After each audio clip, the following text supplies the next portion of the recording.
This week in the markets, investors were focused on retail and a few names didn't disappoint, and Bitcoin broke through a key support level. This is the Silver Reports Weekly Review, where we take a look at all of the headlines that moved the markets during the week. On Monday, the Dow closed up 31 points, the S&P closed up a point, and the Nasdaq closed up 9 points, all hitting new highs. In news fueling the markets, the U.S. government granted a 90-day extension to U.S. companies doing business with Huawei. News out of China stated their administration is pessimistic about a Phase 1 trade deal since President Trump is reluctant to roll back tariffs. The Saudi oil giant Aramco was valued at $1.6 to $1.7 trillion for its upcoming IPO, and HP rejected Xerox's takeover bid over the weekend. T-Mobile CEO John Legere plans to step down after his contract is up. If you recall, last week there was news that WeWork was looking at Legere to be their next CEO. And there was news that TikTok owner ByteDance Tech is in talks with music labels to add music streaming to its platform. Spotify was down 5% on the news. On Tuesday, the Dow closed down 102 points, the S&P closed down a point, and the Nasdaq closed up 20 points. The markets were pulled down by tough outlooks given by a few retailers. Home Depot reported an EPS of $2.53, which was in line with analyst estimates, but missed on revenue by $290 million. The company cut 2019 sales forecasts and advised it would take more time for its investments to pay off. The stock dropped 5%. Kohl's reported a miss on EPS by 12 cents, but beat on revenue by $230 million.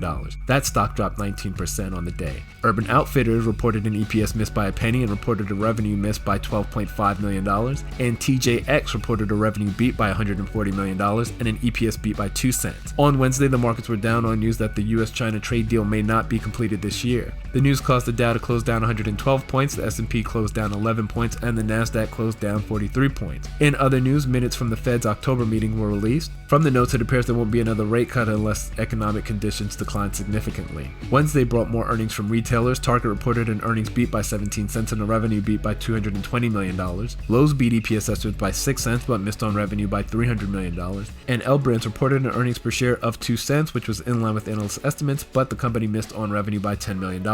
On Thursday, the markets fell for another day. The Dow closed down 54 points, the S&P closed down 4 points, and the Nasdaq closed down 20 points. The trade war continued to pull down the markets. On the weed front, we saw pro-marijuana legislation advance through the House, and there was news that Ontario could see more dispensaries in the future. The Alternative Harvest ETF closed up 8% on the news. Fox Business reported that Charles Schwab is buying TD Ameritrade for $26 billion. The company could end up with $5 trillion in asset if the deal goes through. On Thursday, we also got more earnings from retailers. Macy's reported an EPS beat by 8 cents, but a revenue miss by $140 million. Nordstrom beat EPS estimates by 16 cents and revenue by $10 million. Gap reported an EPS beat by 2 cents and a revenue beat by $40 million. Ross Stores reported a revenue beat by $80 million and an EPS beat by 6 cents. And Intuit reported an EPS beat by 6 cents and a revenue beat by $50 million.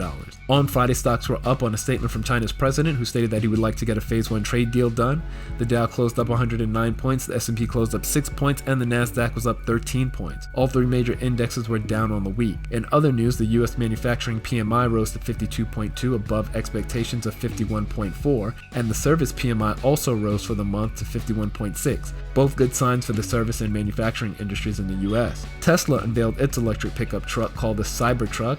It's an interesting look, but the interesting look didn't sit well with investors. The stock was down 6% on the day. And the Wall Street Journal reported that Ray Dalio, founder of the world's largest hedge fund, Bridgewater Associates, has a $1.5 billion position against the markets. That would pay off if the markets drop by March 2020. Dalio denies the report. In earnings news, Foot Locker reported an EPS beat by 5 cents but missed on revenue by $10 million.